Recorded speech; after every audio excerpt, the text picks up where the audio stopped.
Xin chào các bạn, hôm nay mình sẽ hướng dẫn các bạn móc mẫu túi số 70.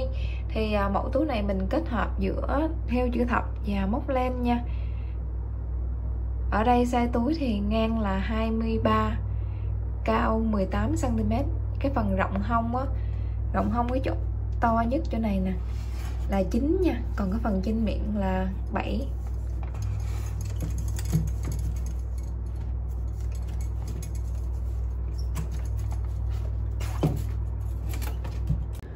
Rồi bây giờ mình sẽ giới thiệu các bạn phần nguyên liệu ha. Thì ở đây mình làm túi màu đỏ đô, nhưng mà hiện tại màu đỏ đô mình không có, cho nên mình giới thiệu màu đỏ tươi luôn đi ha. 2 cuộn màu chính nha các bạn, với lại một chút xíu sợi màu trắng thôi. Thường một cuộn là các bạn dùng được rất là nhiều túi ha. Một cái sợi dây kéo, 1 mét ống nhựa để mình làm cái phần ruột quai nha. Còn phần cước này thì mình sẽ nạp viền ở phần hông túi.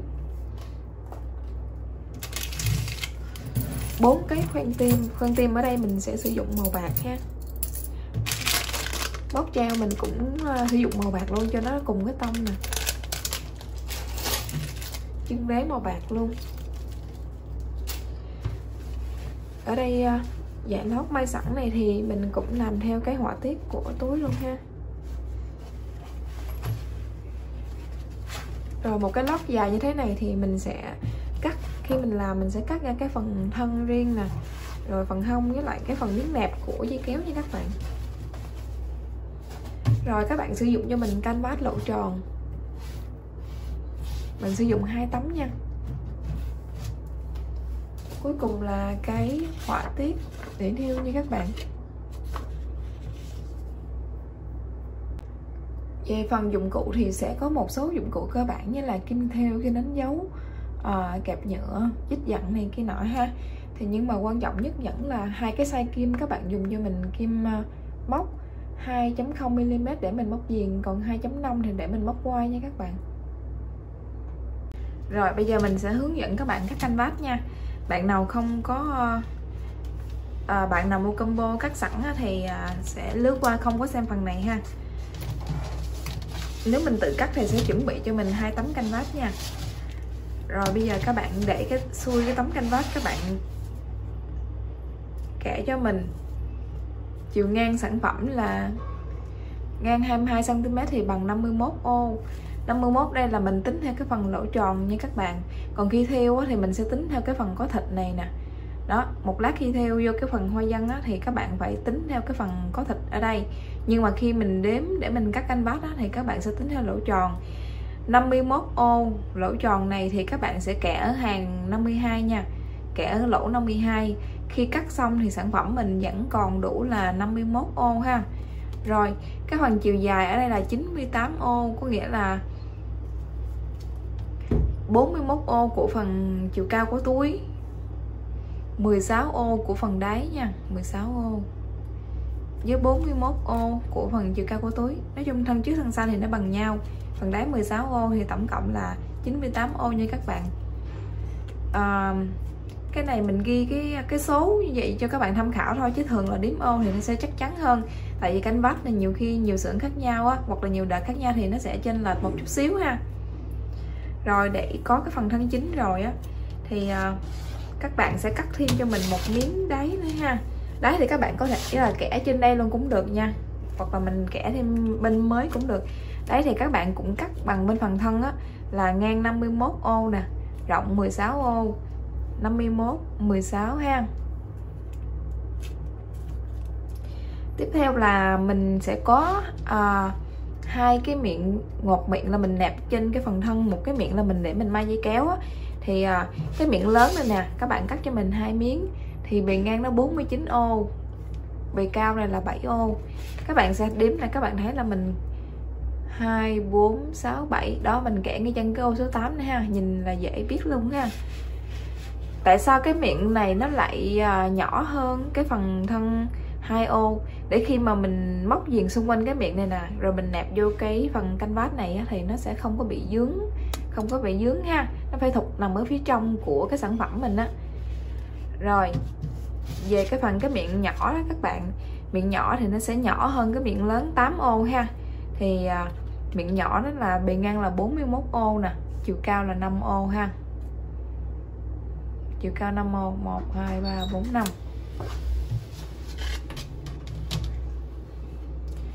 Rồi, tiếp theo thì các bạn sẽ kẻ cái phần hông cho mình. Các bạn thấy là phần hông của mình á, cái chiều dài á, nó sẽ ngắn hơn bên phần thân là 2 ô nha các bạn. Đây là cái phần, đây nè, phần hông 2 miếng ha, ngang 20 ô, cao 39 ô. Phần thân của mình cao 41 ô, nhưng mà bên cái phần cao của phần hông thì chỉ 39 ô thôi nha. Nó phải thấp hơn cái này 2 ô thì cái sản phẩm mình nó mới vừa đẹp. Các bạn cắt bằng là nó sẽ bị dư thịt đó.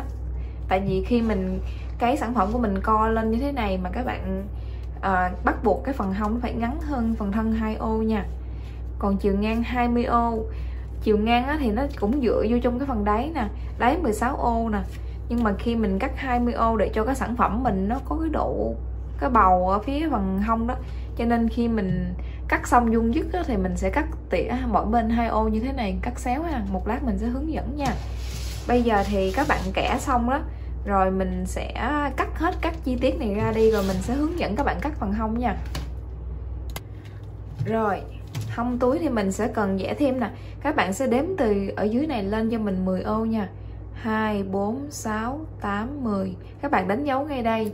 Xong rồi các bạn đếm từ ngoài vô 1, 2, 3. Các bạn đánh dấu ngay đây. Thì các bạn sẽ kẻ một cái đường thẳng từ cái ô số 3 này nè, các bạn đến ô số 10 ha. Rồi các bạn sẽ cắt cho mình. Hai bên các bạn kẻ giống nhau ha.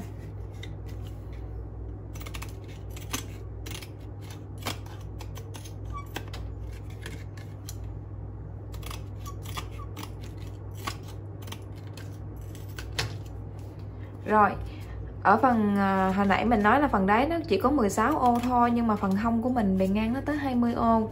Thì các bạn sẽ dạt bớt cho mình 2 ô bên này ha. Thì các bạn sẽ dạt chéo như thế này nè. Các bạn cắt chéo lên, bỏ 2 ô như thế này. Các bạn cắt vừa phải thôi nha. Để mất thịt thì mình sẽ khó bóc nha. Đó. Còn để dày quá thì nó sẽ bị dư canvas ra. Đó. Các bạn cắt bớt cho mình như thế này nha. Bên đây cũng vậy luôn, mình sẽ cắt chéo bỏ 2 ô. Cắt chéo lên.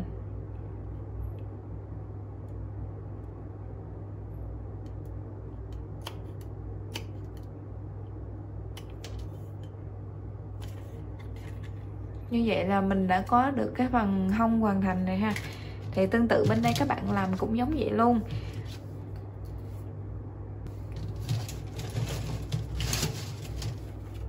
Đây là cái phần đáy nè, nó.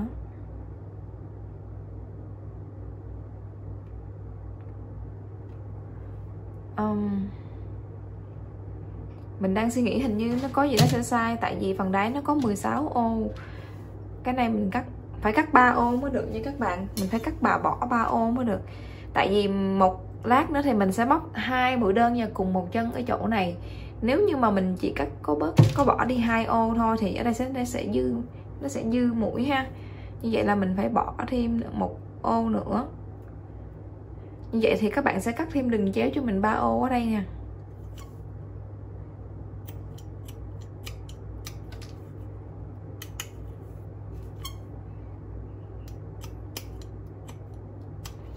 Đây mình ví dụ ha. Bây giờ mình sẽ còn 14 ô.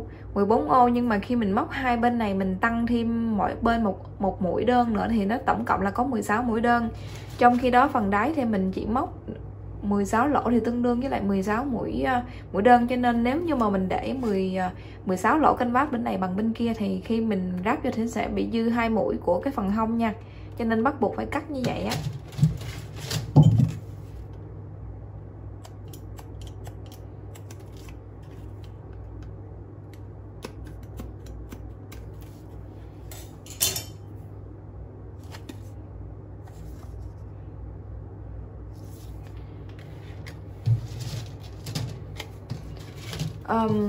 Bây giờ thì mình sẽ hướng dẫn các bạn nẹp viền canvas. Nẹp viền thì các bạn chú ý cho mình đó là phần thân á, mình nẹp tương tự giống như là phần thân á, thì các bạn sẽ nẹp nó vuông vức. Thì những cái phần mấy cái miệng này nè, miệng nhỏ nhỏ này nè, các bạn cũng nẹp vuông vức y như cái phần thân thôi ha. Đó, một lát rồi các bạn xem cái phần thân nẹp như thế nào thì mấy cái này các bạn nẹp y vậy.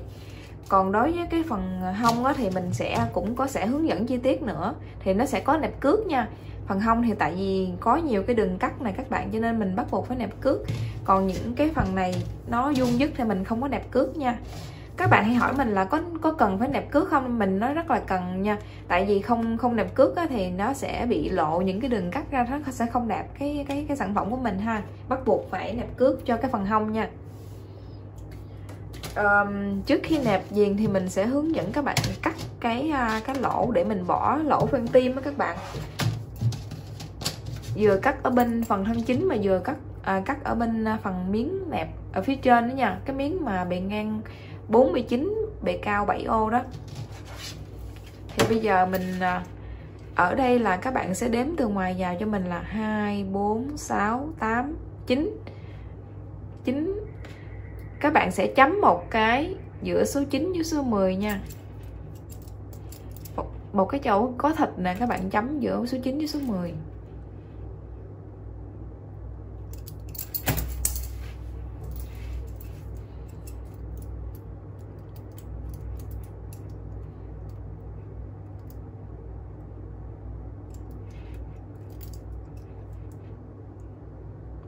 Rồi, từ trên xuống là ở cái cột số giữa số lỗ số các bạn nhìn hình đi hay chứ nhìn video đi, chứ nhiều khi mình nói tầm bậy bạ. Đó. Thì các bạn đi trên xuống là giữa số 2 với số 3, lỗ số 2 số 3 ha. Dùng kéo mũi nhọn các bạn cắt cho mình.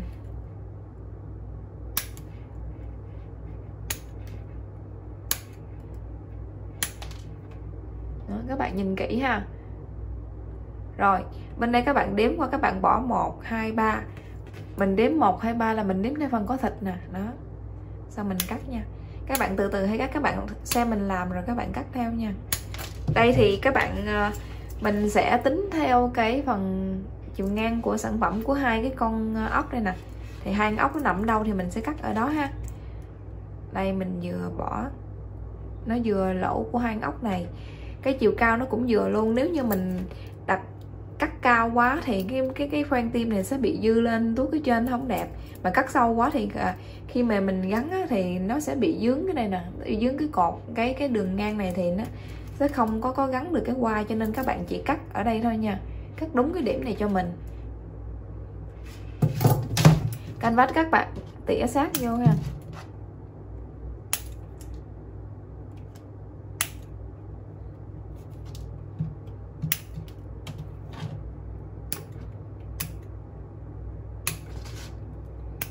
Rồi tương tự như vậy các bạn đếm bên đây 2, 4, 6, 8, 9. Đó, mình đếm ở đây là đếm theo lỗ canvas. Rồi giữa cái lỗ số 9 với số 10 thì mình cũng đã chấm xong rồi, mình cắt cho nó yên tâm ha.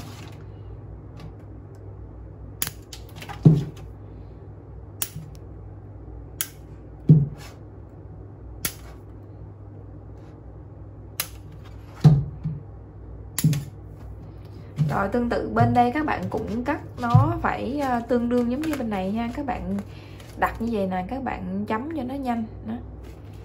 Rồi về cái phần này nè, cái miếng nẹp đó các bạn cũng chấm, các bạn cũng cắt giống như mình ha. Ở đây. Rồi ở đây hai cái miếng nẹp này nè thì các bạn sẽ đặt nó ở phía trong ở trong cái canvas to này nè, nó phải hụt vô mỗi bên một ô như các bạn. Tại vì nó nhỏ hơn bên đây mà, nó nhỏ hơn cái miếng canvas to mà, cho nên là đặt thì cái chiều cao thì nó bằng, nhưng mà đặt cái các bạn đặt đúng điểm thì khi mình làm xong mình mới ráp được ha.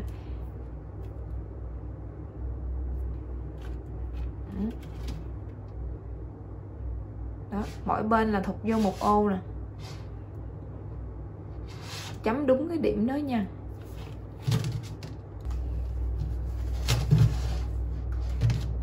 Rồi ở đây là mình đã cắt xong rồi nè. Đó, các bạn thấy là hai cái nó phải song song như thế này nha.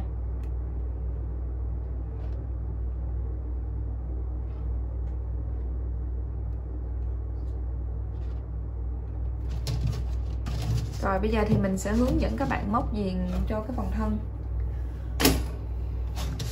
Bây giờ phần thân thì các bạn sẽ nẹp cái phần đáy ở phía trong nha. Thường thì mình sẽ dùng cái mặt láng làm cái mặt sản phẩm chính, cho nên cái miếng đáy này mình sẽ đưa vào cái phần mặt nhám ha.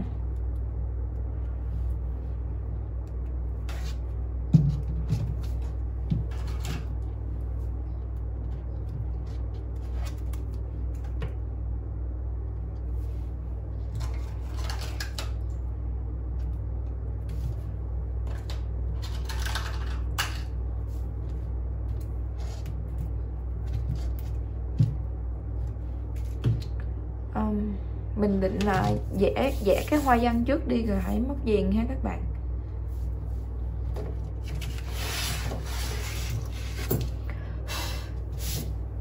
Cái bàn của mình nó siêu dơ, dính bút lông gì lắm lên.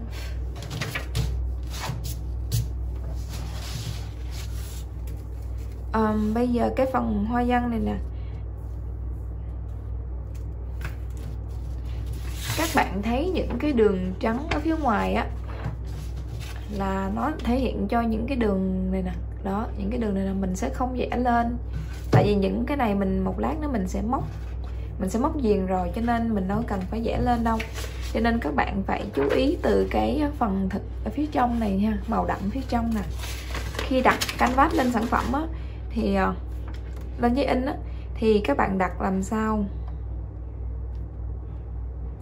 để cho cái phần thịt sản phẩm nha, tại vì mình theo thì mình theo theo phần có thịt đó, đưa nó nằm ngay giữa của cái ô hình vuông ở dưới, chứ không phải là mình đặt cái lỗ tròn tròn này đó, không phải đặt lỗ tròn tròn này ngay cái ô vuông nha các bạn, mà phải đặt cái phần có thịt vô trong cái ô vuông ở phía dưới đó, các bạn thấy nè, cái phần có thịt nha. Các bạn hay nhầm cái phần đó hoài, các bạn vẽ xong rồi không biết làm sao theo luôn, tại vì nó sai đó. Bây giờ mình phải đặt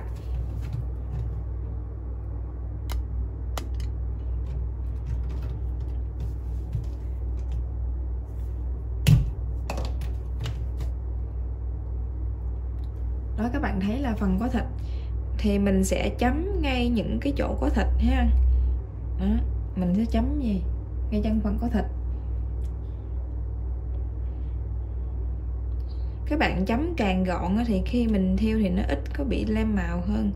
Nếu như mà mình vẽ một đường dài thì nó sẽ nhanh hơn, nhưng mà thường là mình thấy nó hay bị lộ cái phần mực nha.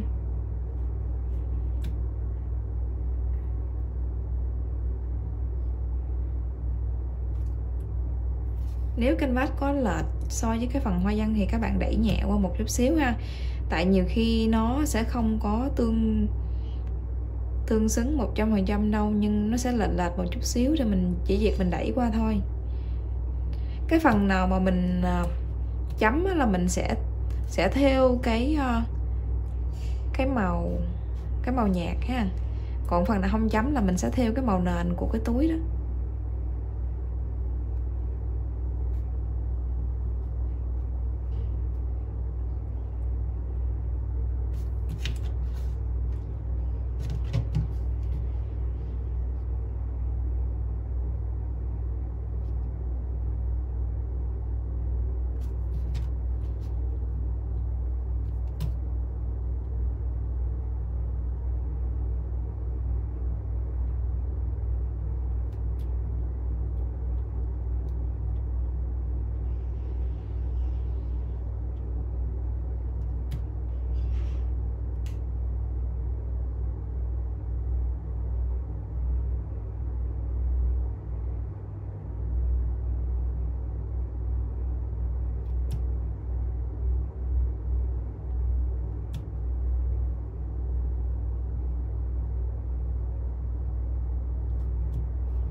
Rồi tương tự như vậy thì các bạn làm đến hết nha.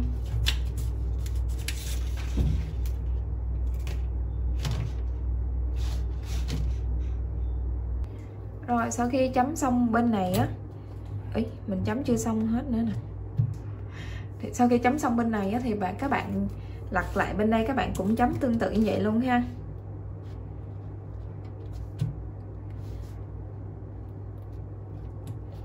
Những cái kẻ xanh này là tại vì mình kẻ để mình biết phân biệt là cái này là phần đáy thôi ha, một lát nữa mình sẽ bôi. Tiếp theo là hướng dẫn các bạn kẻ phần hông ha. Phần hông thì mình sẽ đặt từ phía trên xuống nha, mình sẽ tính từ phía trên xuống nha các bạn, mình không đặt ở phía dưới lên ha. Tại vì phần hông nó sẽ ngắn hơn đây hai ha. Để mình đo thử.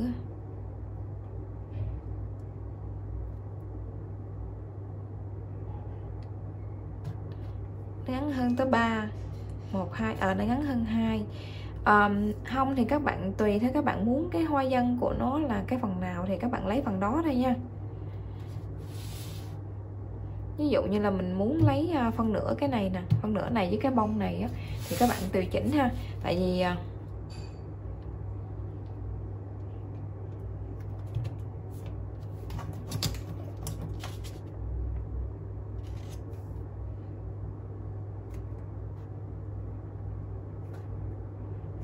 các bạn đẩy cho cái phần này nè, cái đường viền này nó nằm sát ở trên cái ô màu trắng luôn nha các bạn.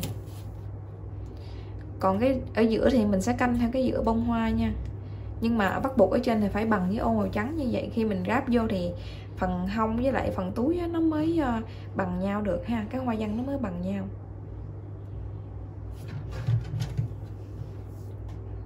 Ở đây mình chấm xong, đây mình đã chấm xong hai cái bông này với phân nửa bông này. Giờ mình kéo qua mình chấm thêm cái phân nửa bông bên này nè, cho nó tương đương với bên kia luôn ha.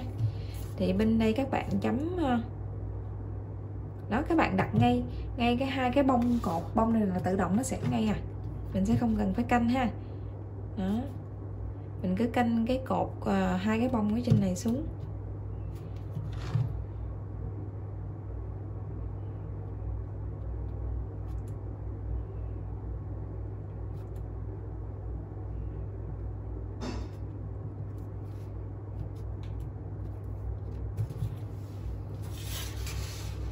Như vậy là mình đã hướng dẫn các bạn chấm xong rồi. Cái phần đáy thì mình cứ để màu trơn thôi nha, mình không cần phải vẽ họa tiết vô đó đâu. Rồi các bạn sẽ dùng cái kim móc 2.0mm hoặc là cái kim hai đầu thì kim 3 nha. Thường cái sợi này thì cái sợi nó giấu sợi kỹ ấy, các bạn nhìn không thấy đúng không? Nếu mà không thấy thì các bạn cứ chọn đại cái sợi nào màu dài nhất ở trên cái cuộn đó, các bạn kéo từ từ nó cũng ra nha. Rồi mình muốn cho cái sản phẩm nó có độ bo ở phần viền á, thì mình sẽ đưa cái mặt phải của sản phẩm mình đưa phía trước ha, mình đưa mặt trái vô người mình nha các bạn.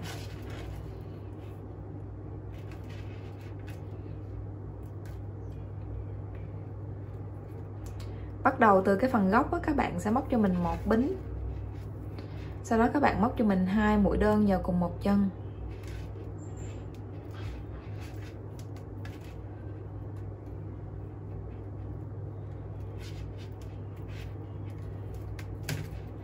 Tiếp theo mỗi một lỗ các bạn móc cho mình tương đương 1 mũi đơn nha.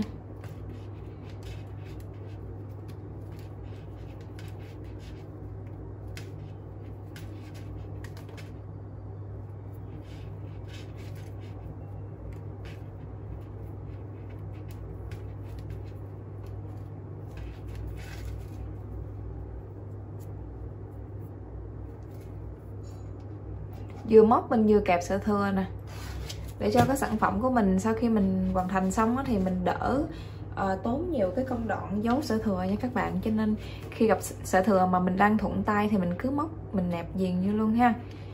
Rồi các bạn móc đến đây mình hướng dẫn tiếp.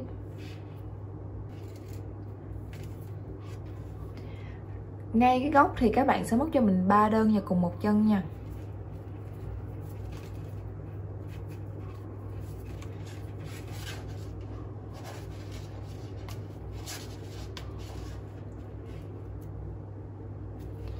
Những cái lỗ còn lại thì các bạn cứ móc cho mình mỗi một lỗ tương đương 1 đơn. Chỉ riêng 4 cái phần góc thì lúc nào mình cũng phải móc 3 đơn vào cùng một chân ha. Khi mình móc xung quanh hết đến cái mũi cuối cùng đó, thì các bạn sẽ móc mũi đơn vào cái này nè. Khi móc đến đây thì gặp hai cái miếng này thì các bạn cứ cặp chung với nhau rồi mình móc luôn nha các bạn. Rồi khi móc đến đây là các bạn sẽ móc cho mình một mũi đơn cuối cùng vào trong cái chân đầu tiên ha.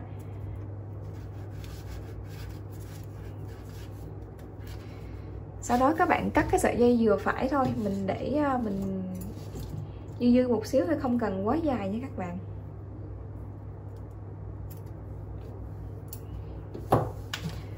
Rồi bây giờ các bạn kéo ra. Sẵn đây thì các bạn chọt cái kim móc vô trong cái mũi đầu tiên cho mình đi. Đó, các bạn chọt từ phía trước về ra phía sau ha. Các bạn lấy cái kéo sợi dây qua luôn. Các bạn dùng kim móc hoặc là kim khâu đều được ha, để mình kéo cái sợi dây qua về giữa đó. Giữa chỗ 3 mũi đơn vào cùng một chân thì mình sẽ đưa sợi dây vô nằm giữa nha.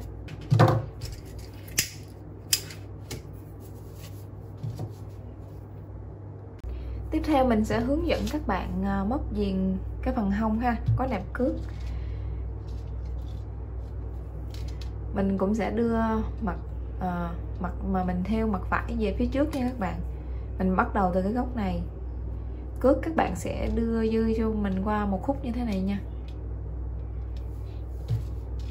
Rồi các bạn cũng dùng cái sợi màu chính mình móc viền luôn ha. Đầu tiên thì các bạn cũng sẽ móc cho mình, các bạn sẽ móc cho mình là một bính.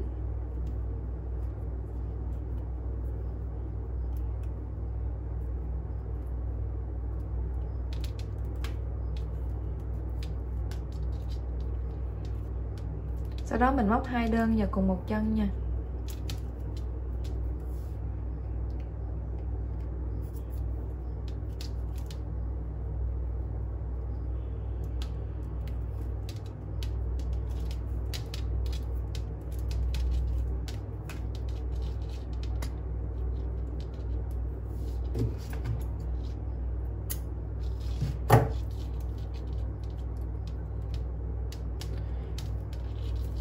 Tiếp theo mỗi lỗ thì các bạn sẽ móc tương đương là một mũi đơn.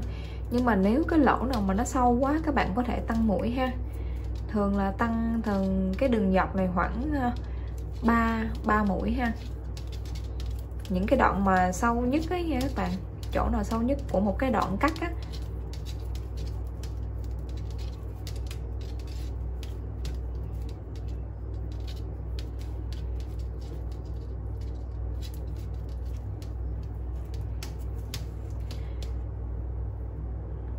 Đây, ví dụ như cái chỗ này là cái chỗ sâu nhất nè, mình chuẩn bị mình móc lên cái mũi trên đây thì cái chỗ này mình sẽ tăng thêm một mũi ha.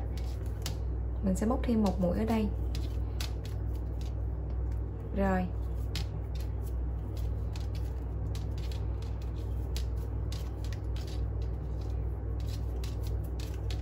Cái sợi cước lúc mà mình móc đó là mình để nó phía trên sản phẩm, mặt phải sản phẩm nha các bạn, mình phải để nằm ở phía trên thế này nè, nằm trên mặt của sản phẩm đây.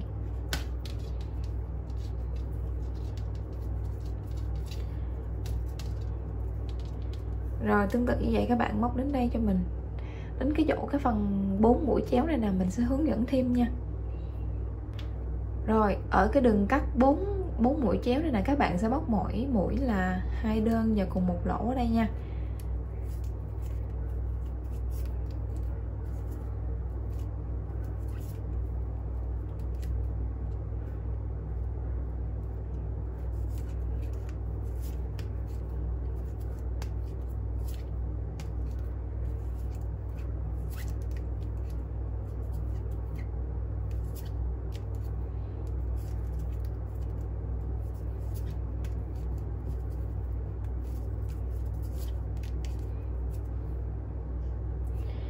Rồi các bạn sẽ đánh dấu ngay chân cái mũi cái chân mình vừa móc xong nè, các bạn đánh dấu vào cái mũi đầu tiên ha. Hai mũi vào cùng một chân đó thì mình sẽ đánh dấu vào cái mũi đầu tiên. Để một lát nữa mình ráp với cái phần đáy túi á. Rồi bên đây thì các bạn cứ móc ngang qua cho mình thôi.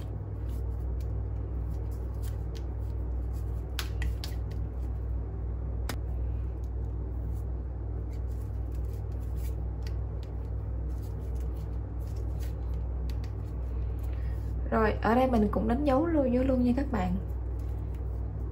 Đó, mình móc 2 đơn và cùng một chân xong rồi đánh dấu cái mũi số 2. Thì từ đánh dấu màu cam này qua màu hồng là hình như tổng cộng là 16, 2, 4, 6, 8, 10, 12, 14, 16 ha. Tổng cộng là 16 mũi. Rồi tiếp theo là mình vẫn móc 2 đơn và cùng một chân ha.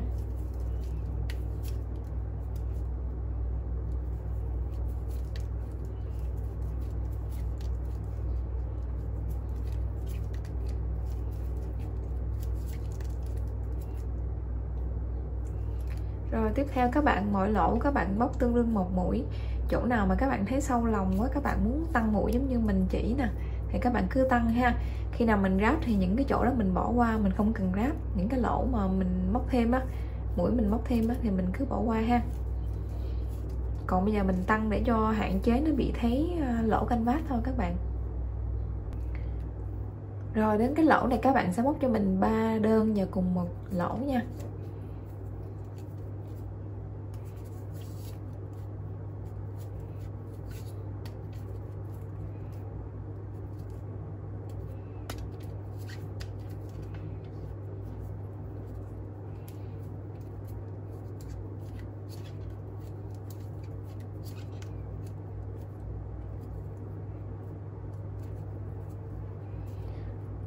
Rồi ở đây các bạn nếu mình chập được thì mình chập nha. Chỗ nào mình chập cước lại được thì mình chập ha. Còn không được thì mình móc thêm vài mũi nữa.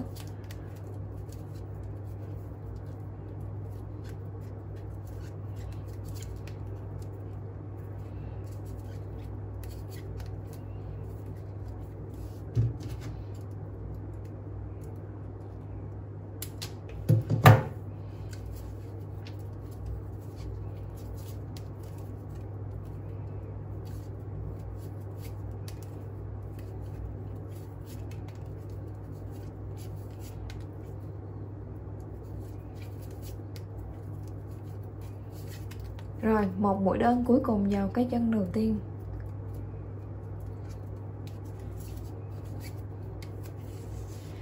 Cái sợi dây này các bạn chừa cho mình dài dài ha, dài gấp 2 đến 3 lần cái chiều dài từ đây qua đây.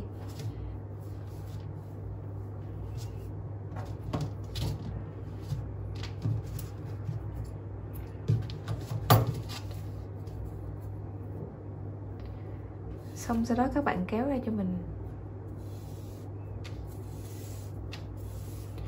Nếu được thì mình cứ hơ lại cho nó đừng có bị tuột dây ha.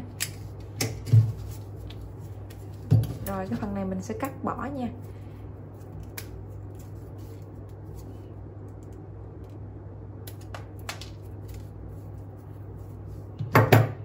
Như vậy là mình đã hoàn thành cái phần móc hông rồi ha. Cái phần viền xung quanh của 4 cái miếng trên miệng đó các bạn, thì 2 cái miếng nhỏ thì các bạn viền góc nào cũng được, nhưng mà 2 miếng to thì bắt buộc các bạn phải viền ở cái góc mà gần với cái 4 cái lỗ mình bỏ nè. Một là các bạn dùng góc này, hai là góc này ha. Tại vì khi mình theo sản phẩm xong á thì mình sẽ ráp mấy cái miếng này vô chung với lại cái phần thân, thì cái sợi dây nó nằm ở trên đây ha, mình sẽ tiện mình ráp luôn. Còn nếu như lỡ mà các bạn quên á thì mình có thể xỏ qua từng lỗ này rồi mình luồn lên cũng được ha. Nhưng mà mình tiện thì mình nhắc các bạn vậy luôn cho dễ. Rồi sau khi móc viền xong thì mình sẽ bắt đầu thêu nha các bạn. Ở đây thì mình sẽ hướng dẫn theo cái phần hoa văn trước. Các bạn nhớ là sau khi xỏ cái sợi dệt qua bên cái kim rồi thì các bạn nhớ hơi lửa cho mình để không có bị tuột dây ha. Cái sợi này nó sẽ bị tuôn ra nếu như mình không hơi nha, là sẽ dễ bị thiếu sợi đó các bạn, với lại mất thời gian của mình.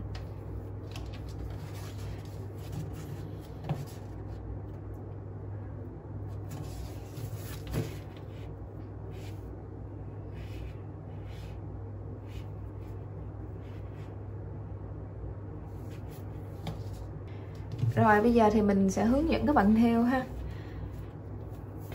Đầu tiên thì mình sẽ theo những cái bông đơn giản này trước. Thì cái bông này nó có cái đường chiều dài này, các bạn tận dụng những cái đường chiều dài mình theo như vậy á thì nó sẽ tiện, nó nhanh hơn ha.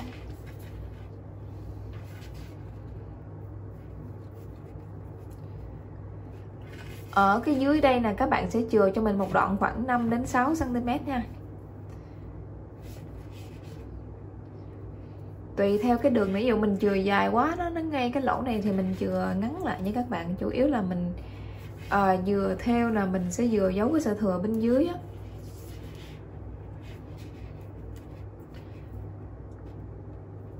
Mình sẽ ưu tiên mình đi cái đường dài trước nha các bạn. Các bạn thấy đi đường dài thì mình đi một lần 2 mũi mình kéo cho nó nhanh.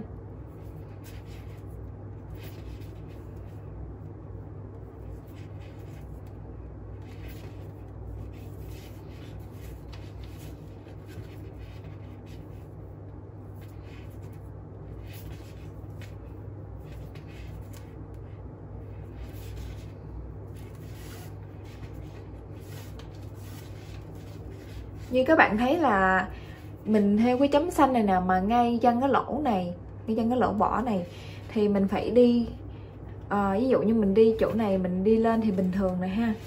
Đó. Ở dưới đây mình đi lên thì bình thường, dẫn đường chéo cái dấu sắc đó. Nhưng mà khi mình đi trở về á thì mình phải sọt cái kim xuống dưới phía này cho nó cố định cái cọng dây ở đây. Nếu không mình sọt qua bên đây thì cọng dây nó sẽ bị bung lên, tại ở đây là nó bị mất cái lỗ rồi, mất mất cái gì, cái kẽ của cái canvas rồi, cho nên mình phải đi ngược lại ha. Như vậy mà vẫn bị tụt hoài đó các bạn. Đó, mình phải đi chéo qua lại, xong mình đi xuống lên ngược mũi này. Rồi những cái mũi phía trong thì mình vẫn đi bình thường nha, mình đi dấu quyền bình thường.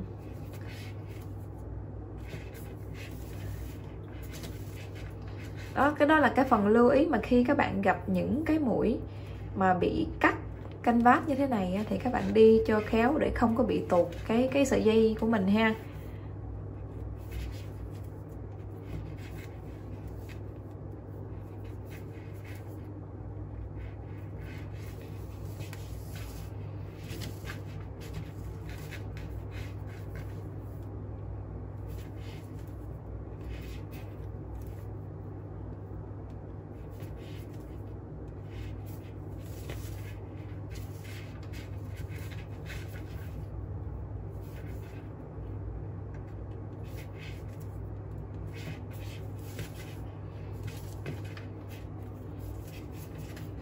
Rồi sau khi đi xong một hàng thì các bạn thấy là ở trên thì nó là hình dấu X, nhưng mà ở mặt trái thì nó là hình sợi nó nằm ngang như thế này ha. Như vậy thì cái sản phẩm của mình nó vừa nhẹ mà nó lại ít tốn sợi nữa các bạn. Các bạn không hạn chế, không có nên đi từng mũi nha. Mình thấy nhiều người thì họ hay đi ví dụ như cái này một chấm này thì họ đi dấu X chỗ chấm này luôn, còn mình thì mình ưu tiên là mình sẽ đi một cái đường dài nha các bạn. Đường dài đó được bao nhiêu mũi thì mình đi tối đa hết bấy nhiêu mũi đó ha.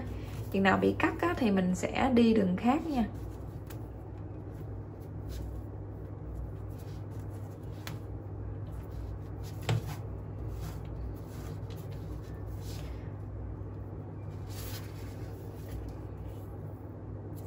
Rồi sau khi mình theo hết 3 cái đường dọc này nè thì các bạn sẽ chuyển ngang cái đường ngang, các bạn theo đường ngang cho mình ha. Thì những cái sản phẩm này các bạn làm tương tự. Ở đây mình đi ngang 2 mũi, 2 mũi, 2 mũi, 4 mũi. Đó, mình đi ngang hoài luôn. Đó, đi qua đến đây cái mình đi xuống đây, đến đây hết, cái mình đi vòng tròn đây. Nói chung là mỗi lần mà mình đi xong cái này các bạn có thể là để nguyên sợi dây, các bạn nối trực tiếp qua đây các bạn theo tiếp, hoặc là các bạn có thể là mình mối một cục lại. Đây, ở đây như là mình đi xong á, cái mình sẽ mối một cục lại như thế này nè. Mình mối ở phía trong khoảng 2 mũi đó, 2 đến 3 lần cho nó đừng có bị tuột ra ha.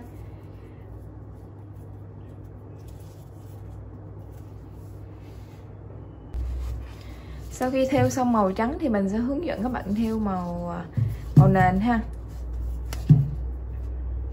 Cái này theo thì nó cũng đơn giản y chang như dưới đây thôi, nhưng mà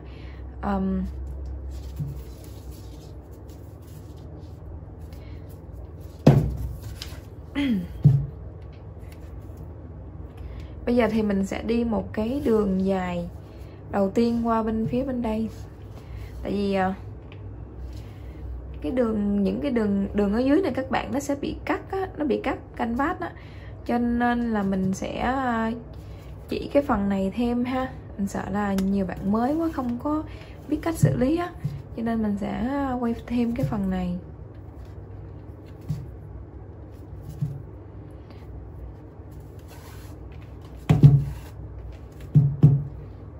Ví dụ như mình đi đến đây cái mình gặp hai cái mũi này nè, mình muốn theo nó luôn ha, thì mình đi qua đến cái mũi này xong rồi mình chọt kim qua đây, mình đi luôn hai cái mũi nhỏ ở phía trong này.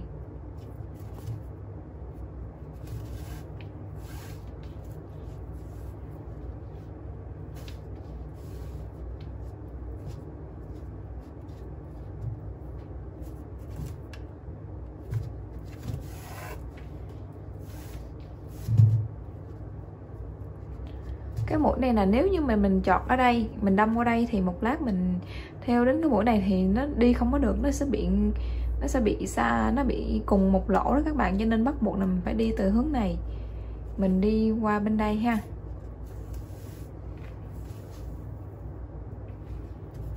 Thì mình được cái mũi chữ X, nhưng mà một lát để mình đi cái mũi kế tiếp thì mình vẫn đi được ha, nó sẽ không có bị tuột mũi ra.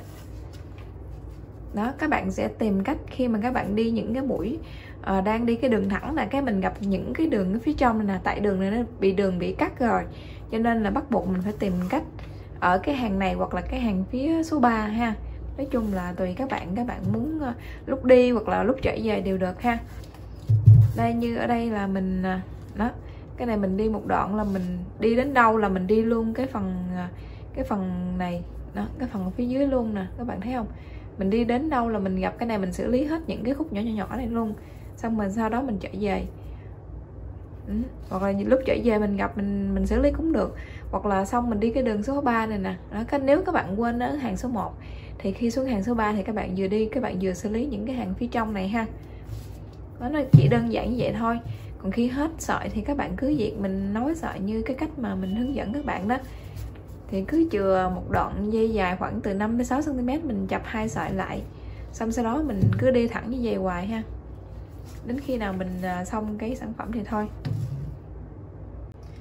Rồi sau khi mình theo xong cắt mảnh thì bắt đầu mình sẽ làm cái phần thân chính trước ha các bạn.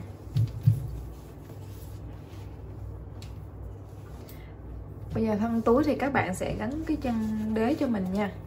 Các bạn lựa chọn 4 điểm ở dưới cái phần này nè, cho nó bằng nhau rồi mình gắn vào ha. Chân đế thì mình chỉ cần ghim như vậy xong mình tách nó ra là được hả các bạn.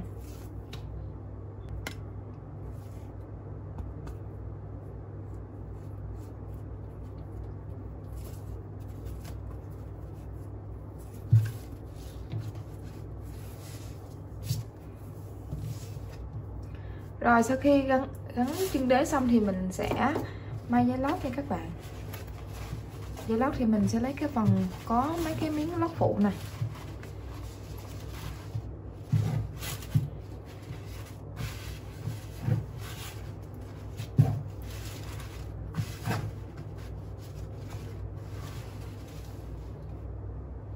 Các bạn cóp vô như thế này giúp mình ha. Xem là cái phần cái đoạn này nè, cái khoảng cách đó các bạn từ trên miệng túi á, xuống với cái chân chỗ dây kéo á, là bao nhiêu ha. 6 thì ở đây nó cũng khoảng 6 nha các bạn, từ cái miệng này đến cái phần miệng túi nè thì các bạn cũng đo nó cũng tầm cỡ đó nha. Đó. Rồi nếu như mà nó cân đối rồi thì các bạn lặt phía sau lên.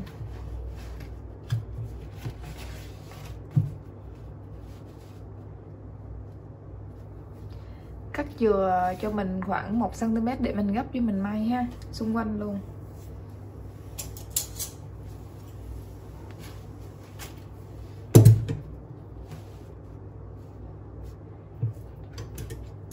Các bạn nhớ đặt cái thân túi vào giữa cái lót nha.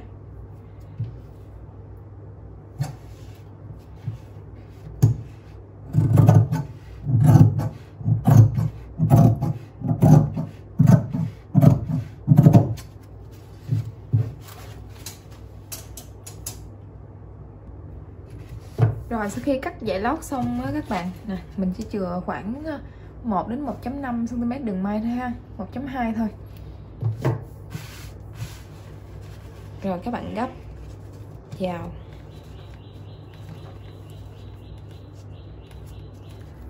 Mình chừa gần cái mí này nè để mình may ha.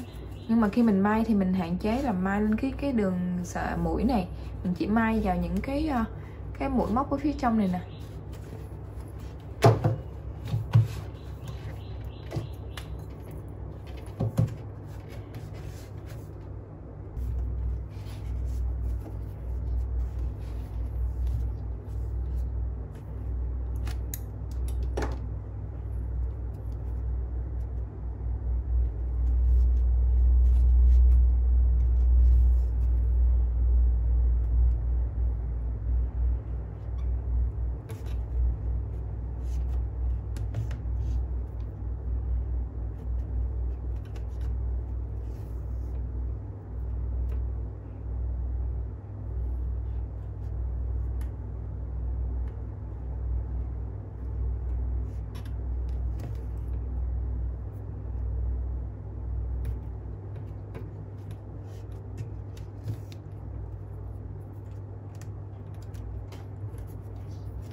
Rồi sau khi mình may lót xong cái phần thân chính đấy các bạn, thì cái phần còn lại nè các bạn nhớ là mình đặt 2 cái miếng hông lên, xong sau đó các bạn cái này là cái miếng chiều ngang này mình dùng được 2 cái phần hông ha. Rồi mình cắt vừa đủ, xong cái phần còn dư lại để mình để mình may dây kéo nha các bạn.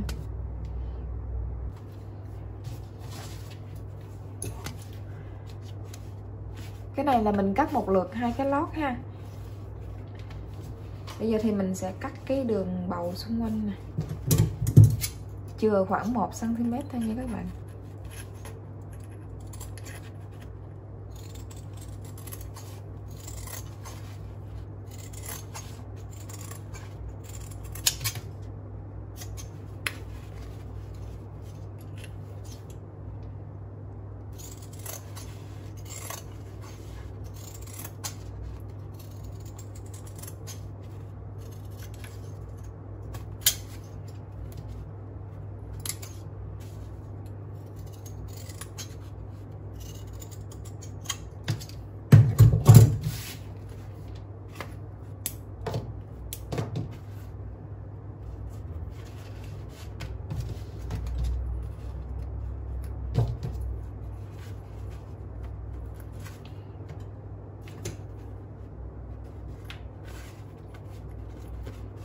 Đối với cái chỗ góc bầu này nè, khi mình gấp lại á, muốn cho nó tròn đẹp á, thì các bạn phải nhấp vô cái phần này cho mình xíu ha, nhấp nó đến cái chỗ mình may thôi, mình đừng có nhấp sâu qua nha. Mình nhấp vừa phải gì thôi ha. Đến khi nào lúc mà mình may á, mà lúc mình gấp vô mà thấy nó chưa có sát vô á, thì lúc đó mình hãy nhấp thêm nha. Còn nếu như mình nhấp sâu á thì nó sẽ bị đứt cái đó.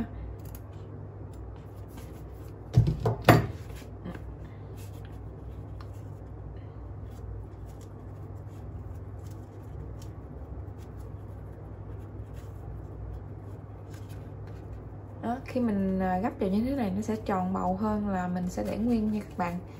Cái cách may thì tương tự như phần thân nha. Tiếp theo thì mình sẽ hướng dẫn các bạn may, vừa may lót vừa may dây kéo cho cái phần miệng túi luôn nha. Thì ở đây thì cái miếng này nè các bạn sẽ đặt vô trong miếng vải á, thì các bạn xem là mình sẽ chừa đường may xung quanh là tầm khoảng 1 cm ha. Thì ở đây của mình là mình đo rồi thì nó tầm khoảng 4.8 cm.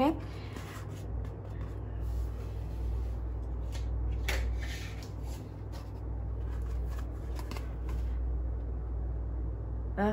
Thì nói chung là mình cứ đặt xung quanh rồi mình đo thôi nha các bạn. Sau đó thì các bạn sẽ kẻ cho mình một cái đường 1 cm như thế này ha. Tại vì cái đường này một lát thì mình sẽ canh mình may với dây kéo á.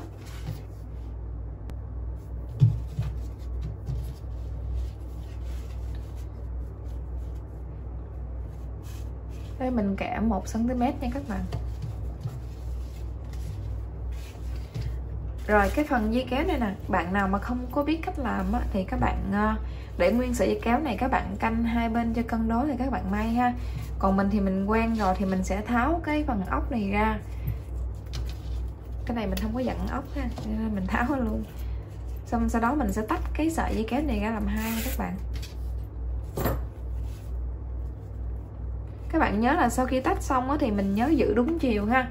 Đúng chiều ở đây là nếu mà cái mũi nè, mũi dây kéo là hướng lên nè, các bạn thấy cái cục tròn tròn ở trên không? Hướng lên, bên này hướng lên thì bên đây cũng hướng lên luôn nha. Để khi mình may xong rồi thì mình ráp vô được. Còn nếu như các bạn quên, các bạn lật ngược chiều như vậy, các bạn may hai cái nó ngược như vậy thì không có gắn dây kéo vô được ha. Các bạn thấy là một cái mũi này nó hướng xuống nè, còn cái này nó hướng lên đó. Các bạn nhớ nha.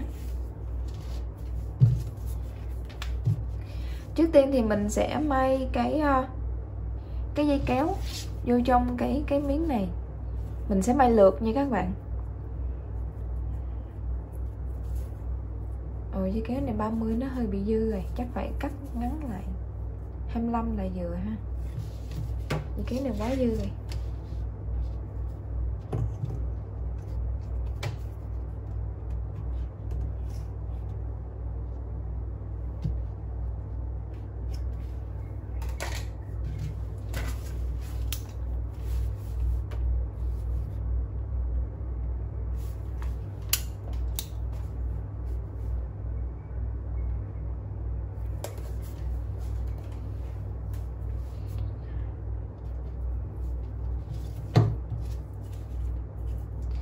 Mình sẽ may theo cái đường này nè các bạn đừng có may theo cái sợi dây này mình để mình ráp với cái miếng kia nha, cho nên mình sẽ không có may miếng này.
Các bạn gấp ở dưới đây cho mình ha, cái phần này nó sẽ dư thịt nè, các bạn sẽ gấp xuống như thế này ha.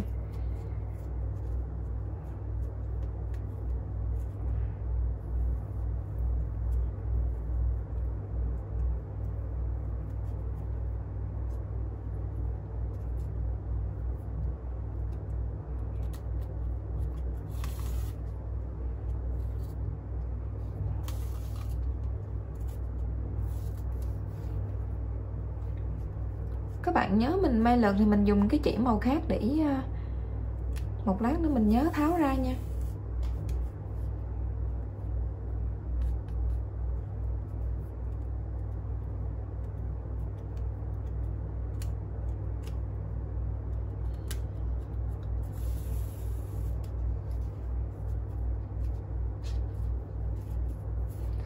Rồi bây giờ mình cái đường này là đường thẳng ha.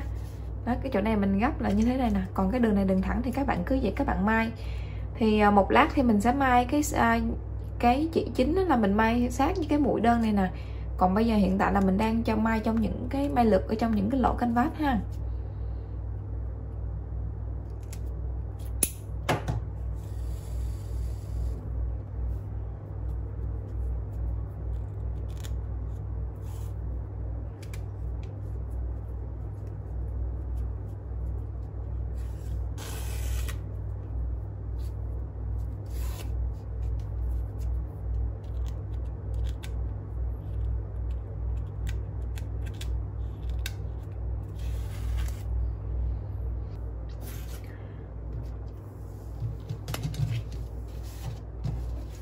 Rồi cái đường kẻ này nè các bạn, thì mình sẽ đặt ngược lại như thế này ha.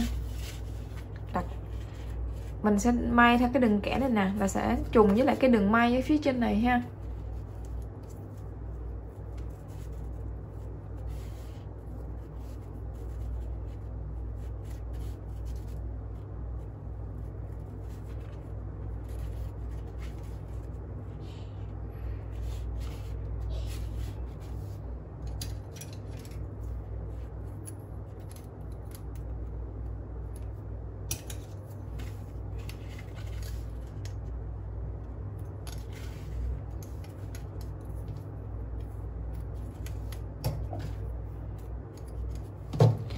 Rồi bạn nào mà mình không có cái chỉ may mà chắc á, thì các bạn dùng chỉ cước để may ha.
Các bạn nhớ may luôn cái chỗ phần này nè, cái chỗ phần góc này là mình sẽ may nhiều lần vô phía trong nữa ha.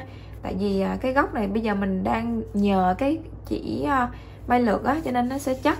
Bây giờ thì mình sẽ may luôn những cái chỗ đó để cái góc hồi nãy mình gấp nếp với các bạn, nó sẽ không bị bung ra sau khi mình tháo cái chỉ lượt nha.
Cái này là do mình hồi nãy mình lượt cái phần này nó hơi dư cái phần thịt so với cái phần dưới, cho nên mình sẽ tháo ra mình sửa lại một chút ha. Nếu như mà các bạn may chuẩn rồi thì các bạn đừng có tháo liền bây giờ.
Rồi tương tự như vậy các bạn may đến cuối hàng ha. Khi mà may đến đây nè thì các bạn cũng sẽ gấp, trước khi mà các bạn may đến cuối cùng luôn á thì các bạn nhớ gấp lại như thế này ha. Nhớ gấp lại, nhưng mà mình khi cái phần gấp của mình là nó sẽ ngang mặt với lại những cái mũi phía trong, để một lát nữa thì mình sẽ may giống như may cái phần lót túi thân chính đó các bạn. Mình sẽ gấp lại như thế này rồi mình may ha. Đó.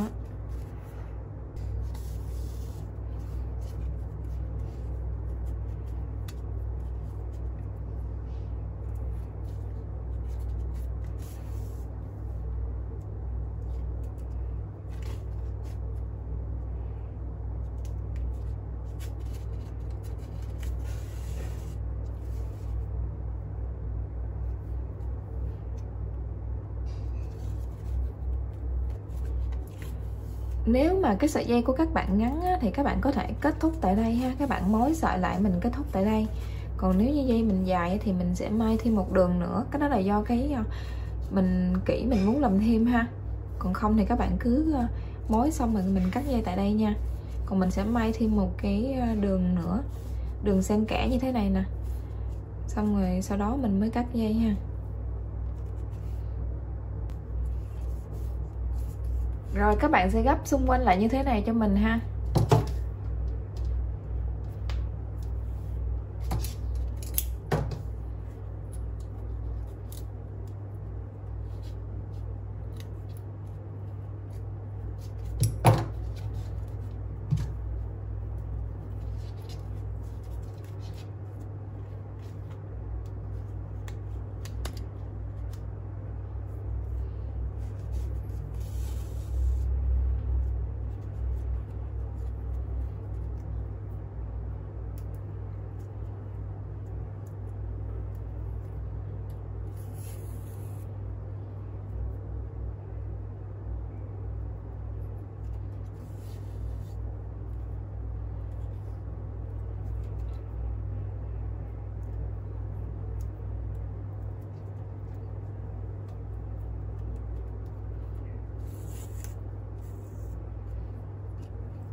Cách may tương tự như là bên cái phần thân thôi, nhưng mà mình nhớ là cho mình là hạn chế may dính lên cái đường này. Tại đường này một lát mình ráp các phần lại với nhau á, mình may dính là khi mình ráp lại mình sợ nó sẽ bị đứt chỉ á các bạn. Rồi tương tự như vậy các bạn may đến cuối này xong rồi mình có thể mình sẽ quay đầu lại một vài mũi, mình mối sợi mình giấu sợi thừa đi nha.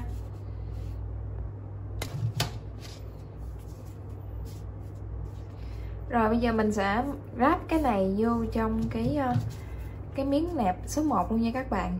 Các bạn nhớ là khi mình ráp á, thì mình ráp với cái đường dưới đây ha. Còn những cái lỗ này là mình chừa để mình ráp với cái phần thân nha. Các bạn đừng có ráp ngược ha. Từ ngoài vào các bạn đếm từ cái mũi chính giữa nè, 3 mũi đơn cùng một mũi thì các bạn đếm bắt đầu từ cái mũi chính giữa, các bạn đếm vô. Các bạn bỏ qua 4 mũi cho mình ha. 1 2 3 4. Rồi các bạn găm vô trong cái mũi số 5 nè ha. Thì khi ráp thì mình sẽ úp hai cái mặt phải với nhau như thế này nè.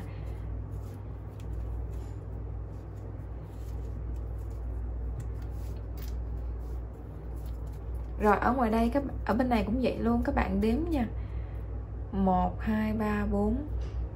Đánh dấu mũi số 5 nha các bạn. Rồi mũi số 5 này các bạn đánh dấu vô trong cái mũi 3 mũi đơn cùng một chân ở bên này.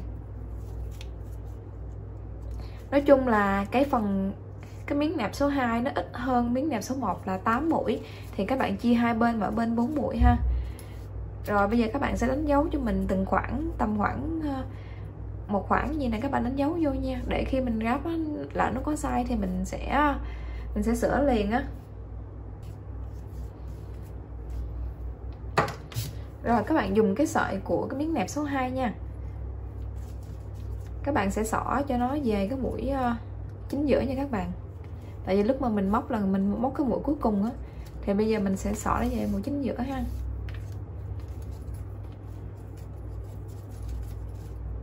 Rồi cái mũi chính giữa này mình sẽ ráp với cái mũi mình vừa đánh dấu cái mũi số 5 bên đây.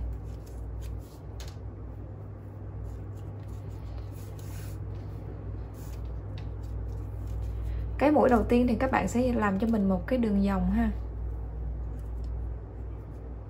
Đó, dây bên đây mình vòng qua.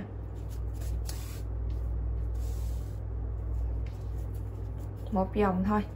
Rồi tiếp theo, những cái mũi tiếp theo thì mình cứ hai mũi tương đương với nhau thì mình cứ ráp thôi nha các bạn.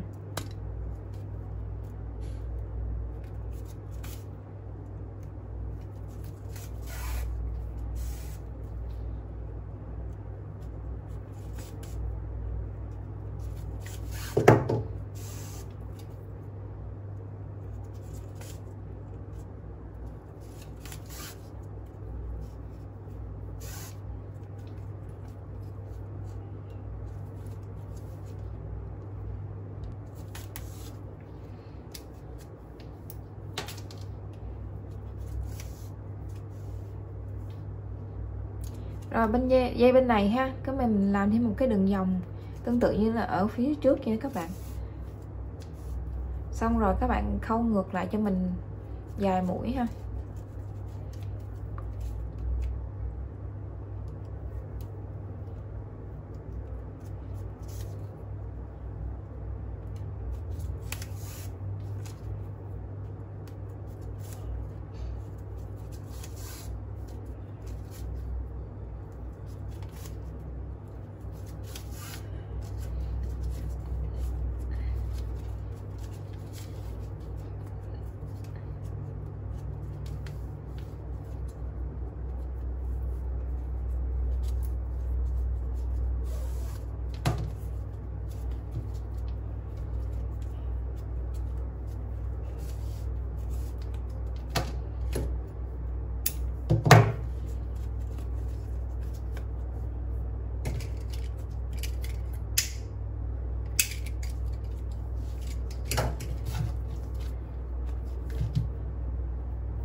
Rồi bây giờ thì mình sẽ đo hai cái này ha.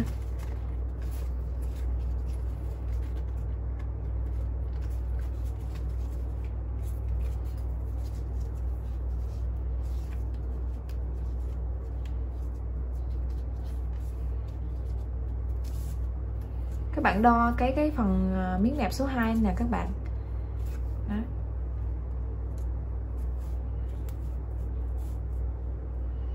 Các bạn xem với mình là bên nào dài hơn thì các bạn chú ý nha. Lát mình gắn dây kéo vô thì mình sẽ để cho bên đó dài hơn. Như của mình là bên trái dài hơn nè. Cái đầu kéo mất đi vậy.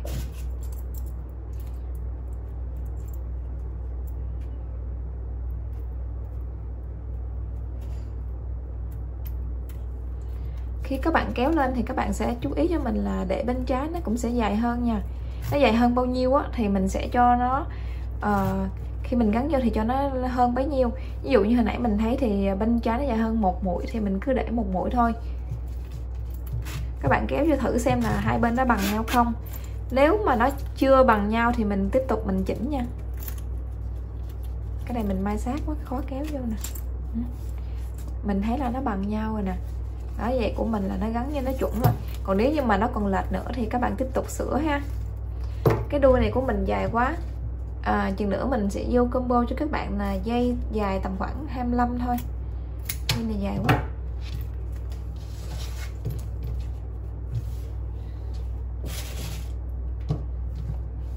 Rồi bây giờ các bạn gấp lại cho mình ha.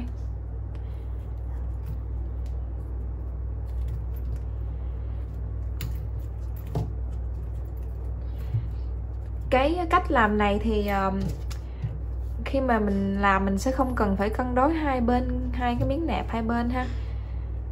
Cái nào dài thì mình có thể cắt bớt cũng đi được, hoặc mình chỉnh tùy theo ý mình được. Còn nếu như mình để nguyên sợi dây mình làm thì nó sẽ hơi khó, mình phải chỉnh từ đầu là hai bên mai nó phải cân đối nó bằng nhau.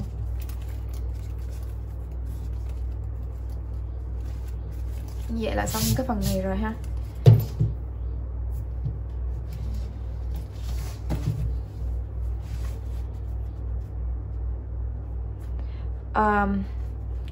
Bây giờ các bạn phải xử lý cho mình cái lỗ để mình lát mà mình gắn cái khoen tim như này các bạn. Bây giờ nó sẽ bị bít bởi dây lót rồi đó.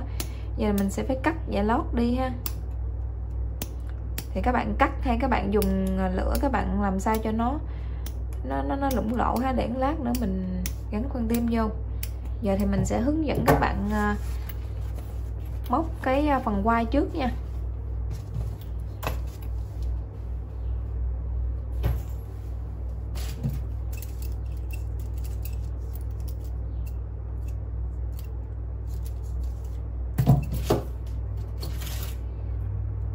Các bạn sẽ dùng kim móc 2.5 cho mình.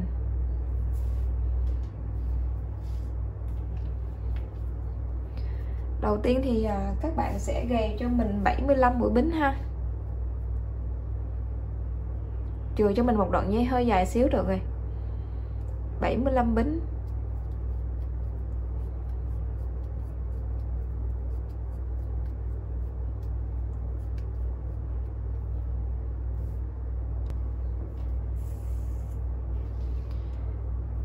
Hàng số 1 các bạn sẽ bỏ với một bính, các bạn móc từ mũi bính số 2.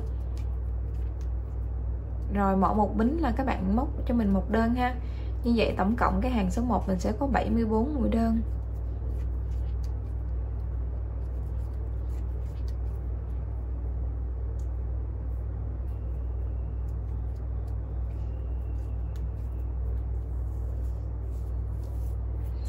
Tiếp theo hàng số 2. Các bạn móc lên cho mình một bính, sau đó quay lại ha. Móc cho mình 74 mũi đơn nha.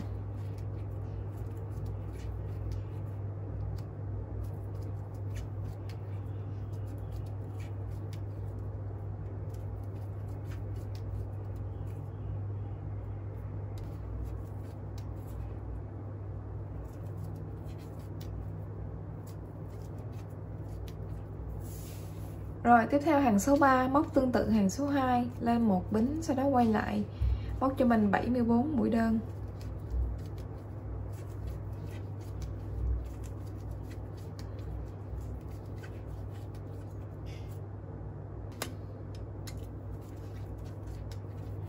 Rồi sau khi móc xong hàng số 3 thì các bạn sẽ cắt dây cho mình ở đây nha.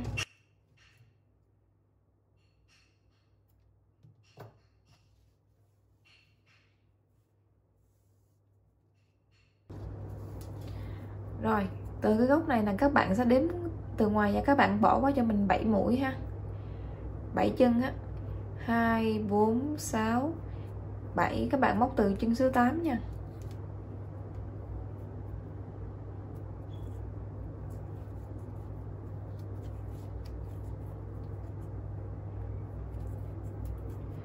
Các bạn móc cho mình tổng cộng là 60 mũi đơn ha.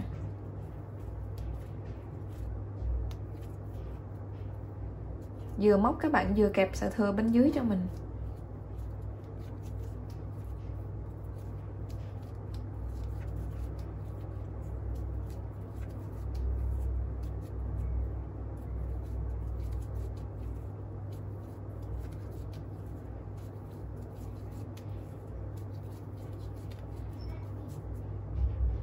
Cái hàng số 1 này mình đã móc xong 60 mũi ha. Thì ở đây đầu hướng này mình cũng bỏ qua 7 mũi nên mình không móc nha các bạn. Bây giờ hàng số 2 các bạn móc lên một bính nè, quay đầu lại các bạn móc cho mình 60 mũi đơn luôn nha.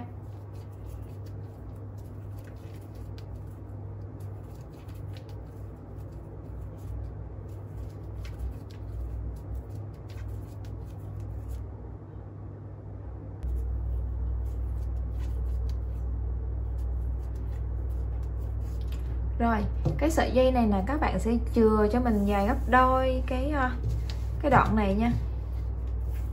Gấp đôi, gấp 3 thì cũng được, dài dài thì càng tốt ha.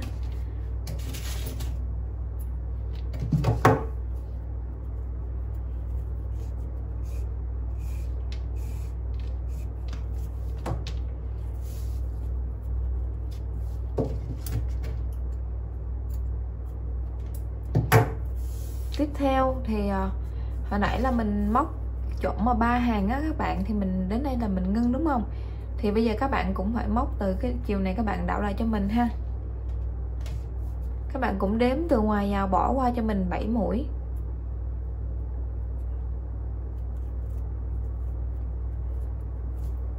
Các bạn cũng sẽ móc cho mình 2 hàng luôn nha, mỗi hàng là 60 mũi đơn nha. Vừa móc mình vừa kẹp sợi thừa xuống dưới ha.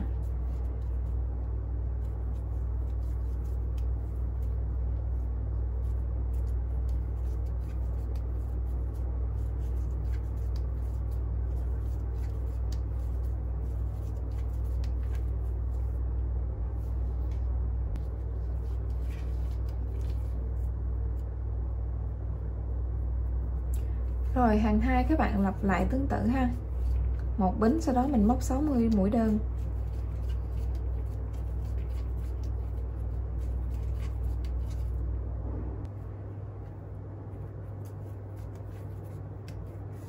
Rồi các bạn cũng cắt cho mình sợi dây dài ha.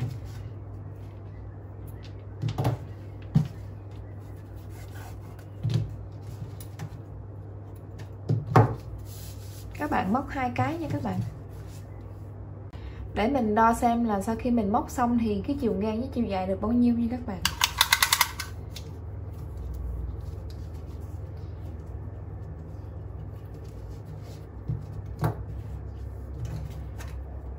Rồi ở đây chiều dài thì tầm khoảng hơn 33 cm một xíu ha.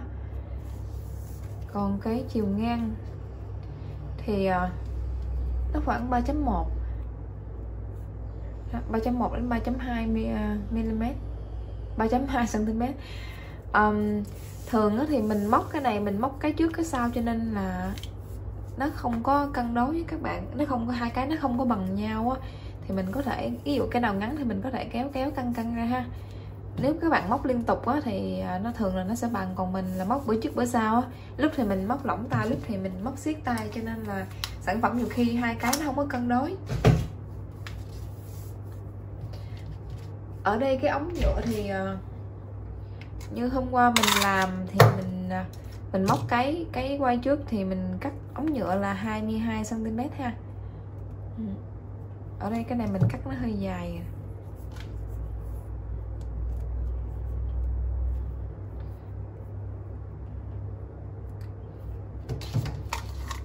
Thì cái ống nhựa thì nó phụ thuộc vô cái phần quai chỗ này nè các bạn, để mình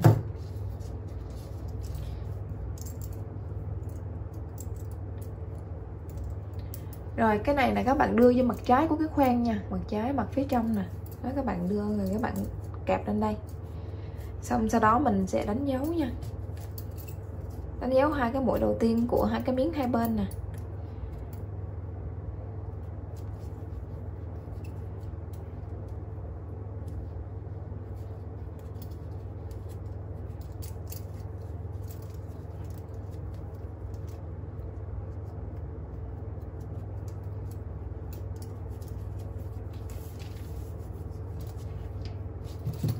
Ở đây thì mình thấy hai cái cọng dây ở ngoài đầu này mình thấy không có tác dụng, cho nên mình chỉ buộc lại rồi mình cắt cái sợi thừa đi nha.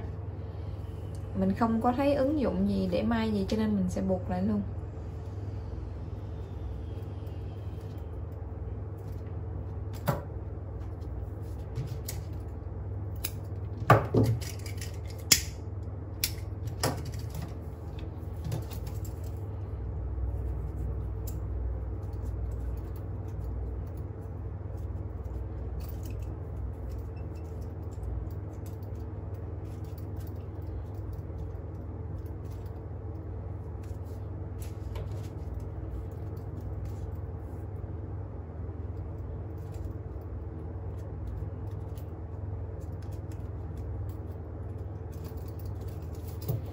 Rồi cái ống nhựa của mình thì nó sẽ nằm lọt lòng từ phía chỗ này đến cái đầu bên đây ha.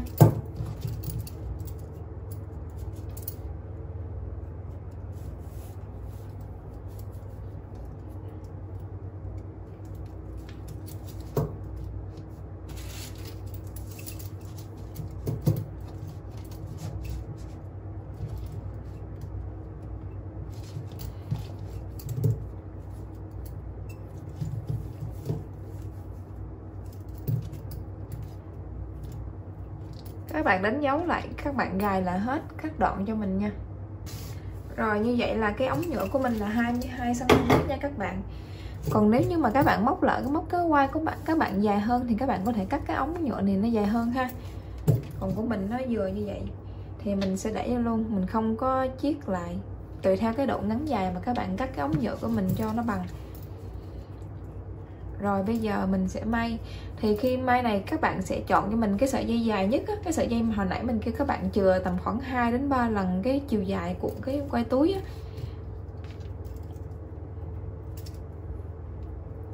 Ở đây thì mình sẽ gáp theo kiểu cái dòng xoắn ốc nha.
Rồi tương tự như vậy thì các bạn may đến cái cuối hàng luôn ha.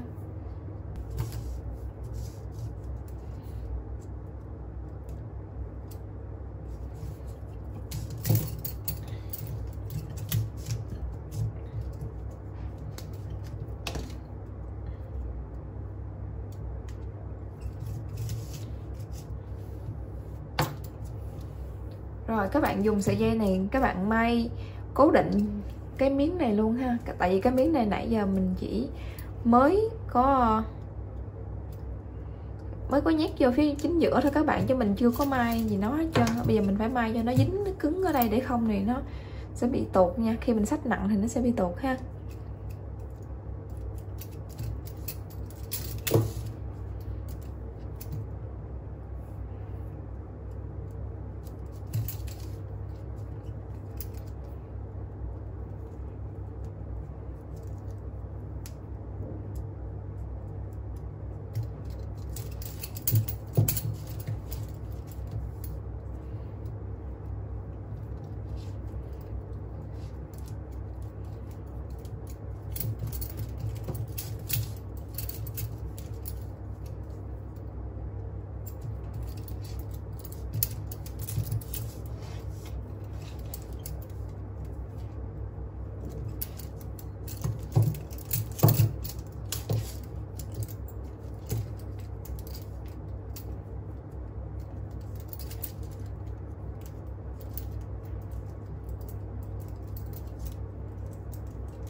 Rồi sau khi may xong á thì mình sẽ giấu sợi thừa đi ha các bạn. Bạn nào muốn dễ thì các bạn cứ giấu vào cái đường xoắn ốc này nè. Còn nếu như mà các bạn biết làm hơn á, thì các bạn giấu vô những cái mũi đơn ở phía dưới đây nè, những cái chân mũi đơn ở phía dưới á. Giấu vô đây thì mình nghĩ nó sẽ chắc hơn, ít có bị thấy cái sợi thừa hơn là giấu vô cái đường xoắn ốc ha. Nhưng mà nó rắc rối hơn tại nó hay bị dướng sợi nè.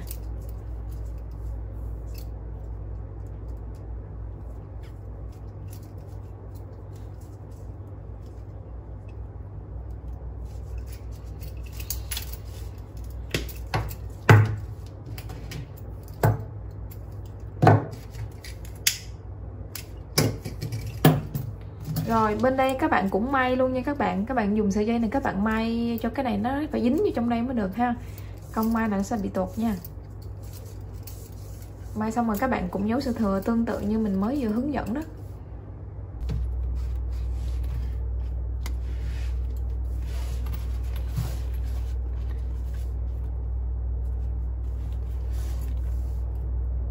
Khi mình cắt vỏ lỗ thì mình cắt cẩn thận nha, tại vì nãy mình làm đứt chỉ á, mình làm đứt cái sợi này nè, mình móc tháo ra mình sửa lại.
Rồi tương tự như vậy các bạn làm cho hết 4 chỗ luôn ha.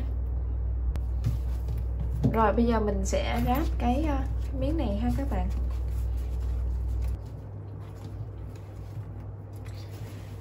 Cái miếng nẹp số 1 này nó sẽ nhỏ hơn cái phần thân một mũi á, cho nên khi đánh dấu thì các bạn đánh dấu lùi lại ha. Đây là cái mũi là 3 mũi đơn và cùng một chân á, thì các bạn đánh dấu cái mũi kế bên nha. Đó. Cái mũi chính giữa là các bạn để dành mình may ráp với cái phần hông ha. Còn ở đây thì các bạn đánh dấu vô chỗ mà 3 mũi đơn và cùng một chân thì mình lựa ngay chân cái mũi ở giữa mình đánh dấu vô.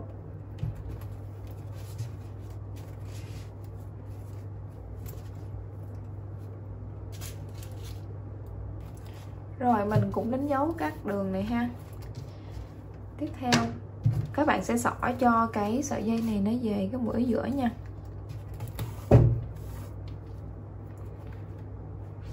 Rồi ở đây mình sẽ ráp với cái mũi phía trong như các bạn nhớ nha. Ráp với cái mũi phía trong á, không có ráp với cái mũi ở giữa ha.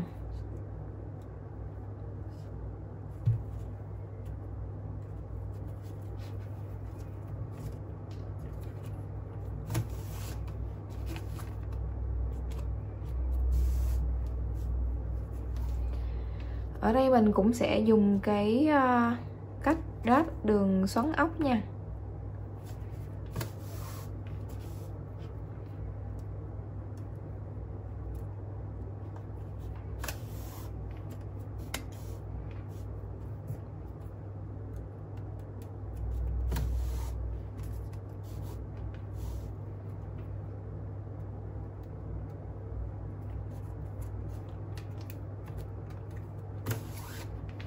Rồi tương tự như vậy các bạn ráp đến đây nha.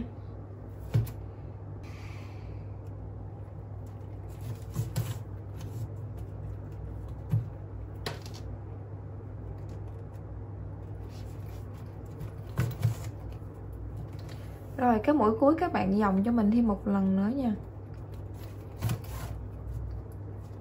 Sau đó mình sẽ xỏ cái mũi này xuống dưới đây.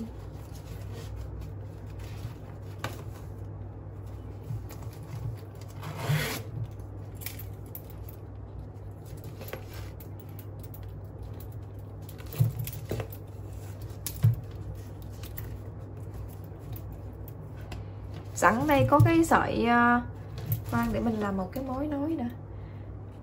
Cái sợi này nó dư là mình buộc hai cái nó với nhau á các bạn, cho nó khỏi bị bung ra ngoài, nhiều khi bị nhìn thấy ha. Nhưng mà mình phải làm mối nối của cái này trước đã.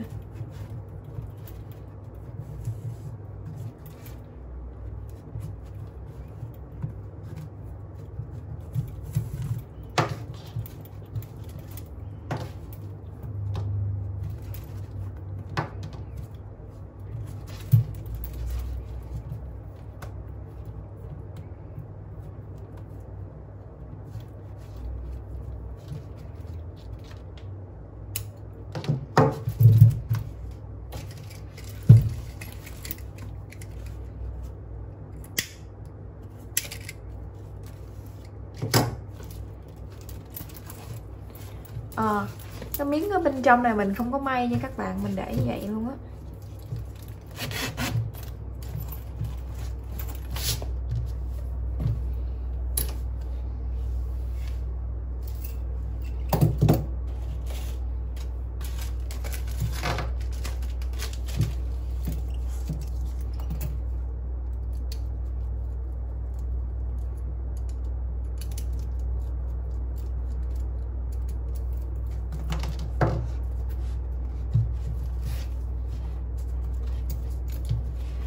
Nhiều khi cái quai mình khó gắn là do cái giữa cái miếng mà nẹp số 1 phía trong các bạn, nó lệch so với cái khi mình ráp vô như thế này nè, do cái mũi may của mình nó làm lệch ha. Thì mình xem mình kéo canh chỉnh lên cho hai cái nó hạn chế nó lệch với nhau nha.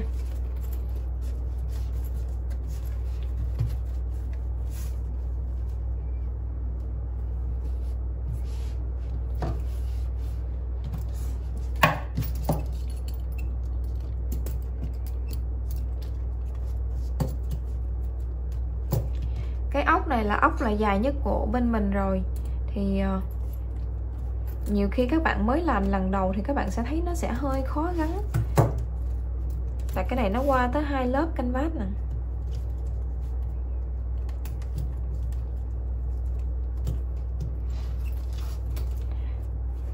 Đây mình đưa lên là thấy con ốc nó nằm ở phía này rồi ha.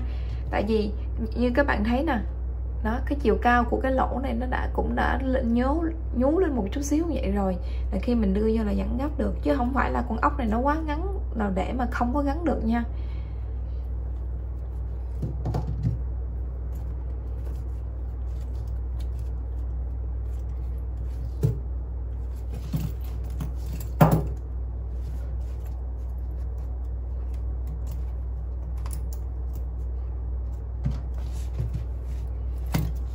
Cái miếng này nó lệch nhiều quá.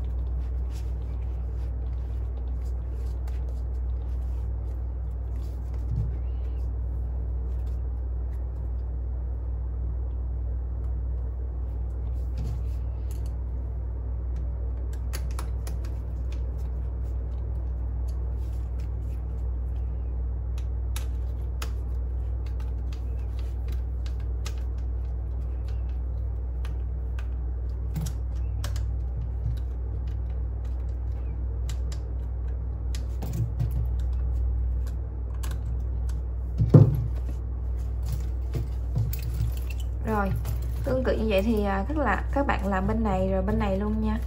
Các bạn nhớ là khi nó bị lệch như thế này là mình kéo lại nha. mình kéo đẩy cái miếng này qua phía bên tay trái xíu. Tiếp theo mình sẽ hướng dẫn các bạn ráp cái phần hông ha. Phần hông thì một bên nó sẽ có là mình chỉ dùng cái sợi của phần hông để mình ráp thôi. Còn một bên đây thì nó sẽ có vừa có sợi của phần hông mà vừa có sợi của phần thân luôn á. Thì mình sẽ hướng dẫn bên này ha, bên kia thì nó đơn giản rồi. Nó chỉ có một sợi thì mình ráp xong rồi cái mình cứ việc mình giấu sợi thừa đi là được. Rồi các bạn xỏ cái sợi này về cái mũi chính giữa cho mình ha.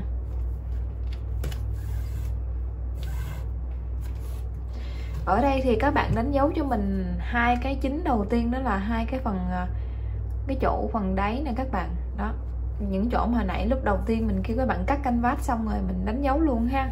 Đó là chỗ đó ha. Còn những cái phần này là các bạn nhớ là cái phần hông á, lúc mình móc này nó có dư 3 mũi nè, chỗ này nè. Thì khi các bạn ráp á, các bạn đếm mũi các bạn ráp như thế này thì các bạn sẽ nhớ là cái khoảng này các bạn nhớ là bên đây ít mũi hơn bên đây một mũi ha. Một khoảng gì là ít hơn một mũi thì nó sẽ có 3 mũi vậy. Khi mình ráp thì cái chỗ đó mình sẽ có một mũi mình bỏ qua nha.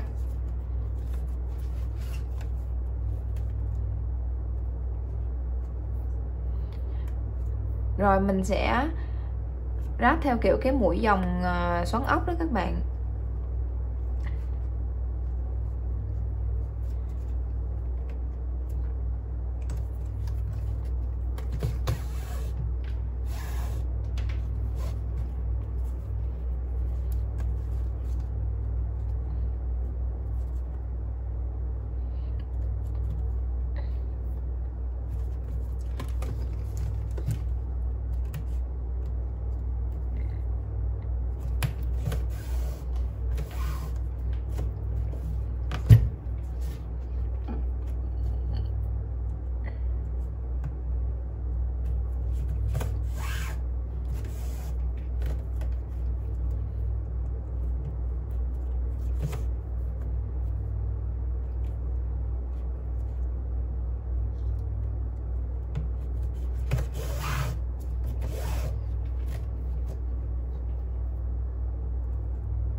Rồi mình đang ở cái mũi mà tăng mũi đó, cái chỗ mà nó thấp nhất mình tăng mũi rồi ha.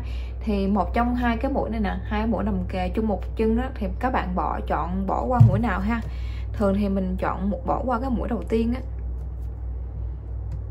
Mà thấy mũi đầu tiên này nó hơi to thôi, mình ráp với mũi đầu tiên, mũi kế mình sẽ bỏ cái chân đó ha. Đây, ví dụ như mình bắt một cái mũi mới bên cái phần thân nè, với cái chân kế tiếp mình sẽ bỏ qua cái chân này, mình không ráp vô nha các bạn. Không biết nhìn thấy không ta. Đó, cái mũi này mình bỏ nè. Như vậy thì cái số mũi hai bên nó mới cân đối được ha. Đó, cứ như vậy mà các bạn ráp qua đến bên đây cho mình.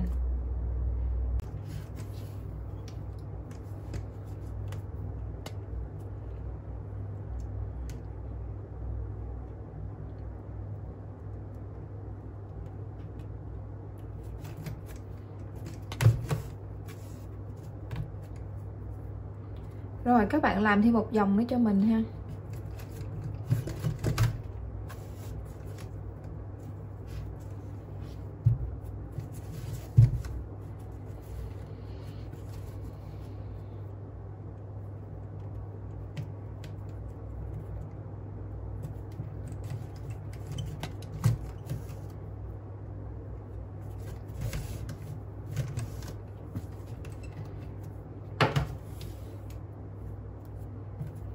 Bây giờ thì mình chỉ còn cái nước là giấu cái sợi thừa vô cái đường mình mới mai á. Tại vì mình những cái đường viền này nó rất là sát vô trong cái canvas, cho nên mình khó mà mình để cái kim mình luồn vô ha. Bởi vì cho nên mình chỉ còn cách là mình luồn cái sợi thừa này vô đây.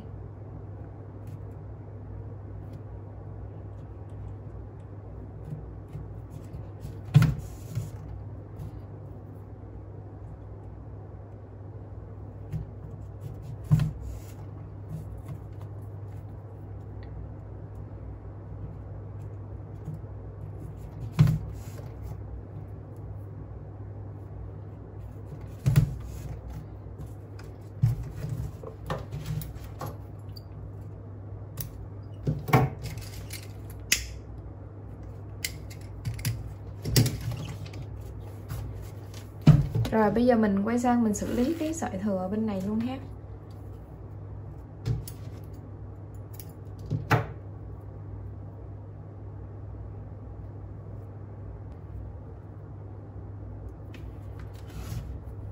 Ở đây các bạn cũng làm một cái mũi vòng cho mình luôn. Nếu khó thì mình có thể là suy nghĩ bỏ qua nha.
Rồi như vậy là mình đã hướng dẫn xong các bạn mẫu túi số 70 rồi ha. Rồi bây giờ mình sẽ chỉnh cái phần quai lại. Ở đây nếu mà các bạn nào mà dùng móc treo á, thì mình trang trí lên móc treo. Còn nếu như mình dùng khăn á, thì mình cột khăn lên ha. Khăn thì các bạn có thể tham khảo trên kênh của mình hoặc là các kênh YouTube khác nha. Các bạn tìm từ khóa là cách cột khăn cho túi xách nha. Còn nếu như mình dùng cái trang trí thì mình chỉ đơn giản như thế này thôi. Cảm ơn các bạn đã theo dõi video của mình nha. Hẹn gặp lại các bạn trong những video kế tiếp.